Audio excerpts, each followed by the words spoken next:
Welcome back to RS Sim Racing and Motorsports. You're watching part 2 of the DIY Sim Racing Cockpit build. Right now we're watching a time lapse of cutting out the tabletop of the rig where the wheels sit and the TV and whatnot. The rest of the video you're gonna be seeing the kind of cutting and measuring cutting and the final pieces, dry fitting everything together, painting it, and then final assembly. Alright, here you can see me using a template to drill the the holes through the tabletop for the screws to mount the actual wheelbase to the tabletop. There's a couple of templates that you do need to use, and I will say one thing that saved me some hassle was being real finicky. It looks like I'm being finicky, but really measuring, double checking, kind of before drilling any of the holes, just really kind of spending the extra time to make sure it all fits together. I think it saved me some time. I didn't have to re-drill anything, and it's all pretty level, square, and everything. And so just take your time with making sure that all the holes are kind of drilled in the right positions, and you're making sure it's square and in the centered and all that. So that helped.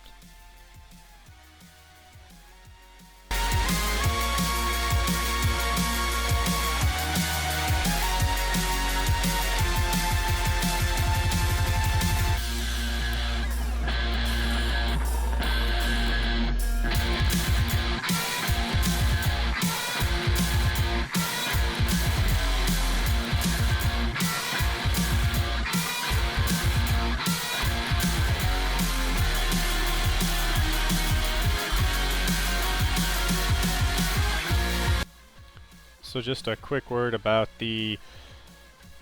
making the angled support. That was one of the trickiest parts of the project, and I tried to pull out some old math from school, using trigonometry, figuring out length of a hypotenuse in reference to the angles to figure out what angle to cut and make it all kind of work out. And anyways, I kind of used that as a starting point and then went conservative, because you can always cut more of an angle.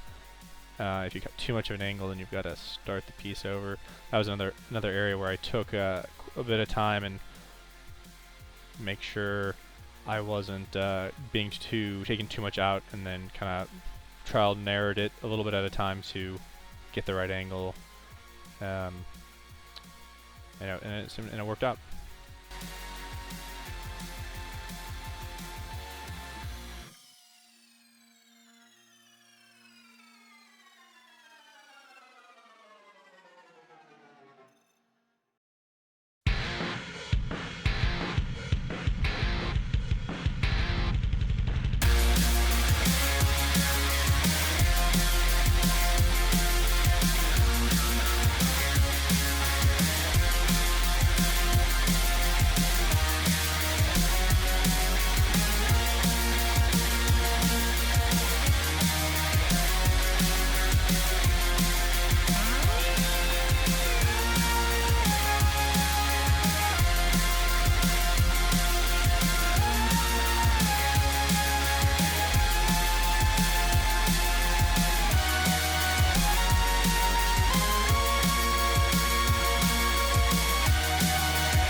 Another thing to think about is how you're going to paint or finish, or whatever you choose to do, the project, so that it's easy to do, so that while the pieces are easily accessible, you can finish them. In this case, I did the bottom side of the tabletop before. I didn't. You don't see it on camera, but I did the bottom side of the tabletop before I attached it to the supports. That way, I didn't have to do any upside down painting where I'm dripping paint on myself. I could use a little bit more forethought on a couple more areas that were a little bit hard to get, but they weren't immediately obvious to me, so I didn't take it into account. But yeah, so just thinking about that a little bit might save you paint on your face.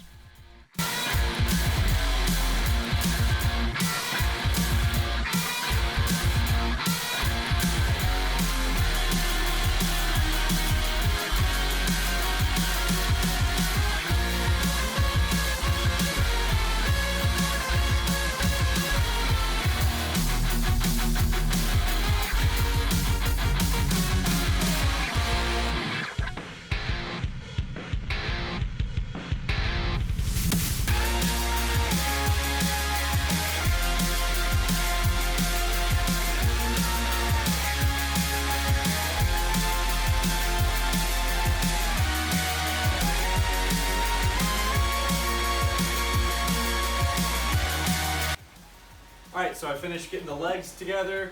I managed to put the cut in, the 45. My math worked out alright, and it's pretty good. It keeps it stable. I was kind of worried that it might not. Have enough strength, but it looks pretty good. No movement there. Final cutout for the tabletop. Drilled the holes to mount the actual wheelbase. A little bit of room to adjust TV position. The TV is the widest point on the tabletop. And then I've got it all painted.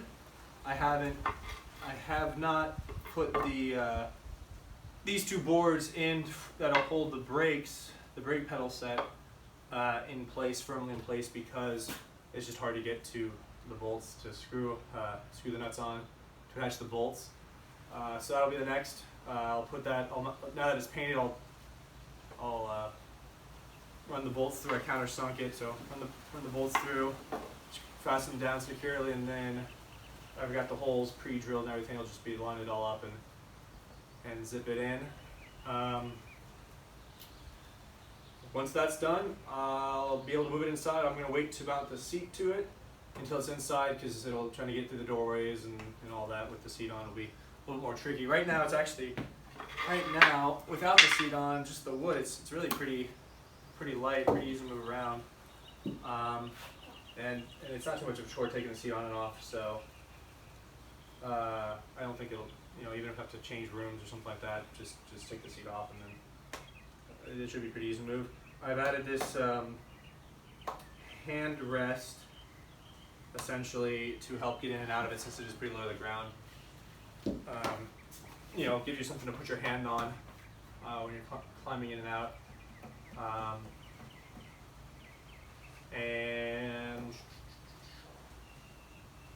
Also I might use it as I am an aviation enthusiast as well, and with the new Microsoft Flight game coming out, I might figure out a way to mount a joystick or something like that. I've got an old one lying around, so this might turn into a platform for a joystick of some sort, or it'll just be a headrest. Not sure yet. All right, so we'll get to the next phase. This should be the last one, and then it'll be done.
so I'm here.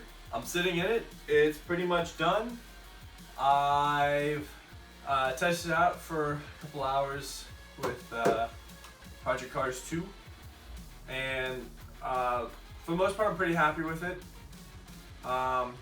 Couple of criticisms that I should have thought of before when I was kind of coming up with the design. I didn't measure out a very good distance between where my head was actually going to be and to the TV screen.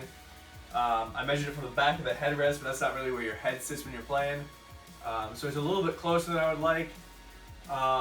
Also, since the TV is on a stand and it sits up just a little bit, I feel like I'm kind of looking, like my head's tilted up just a little bit for the horizon.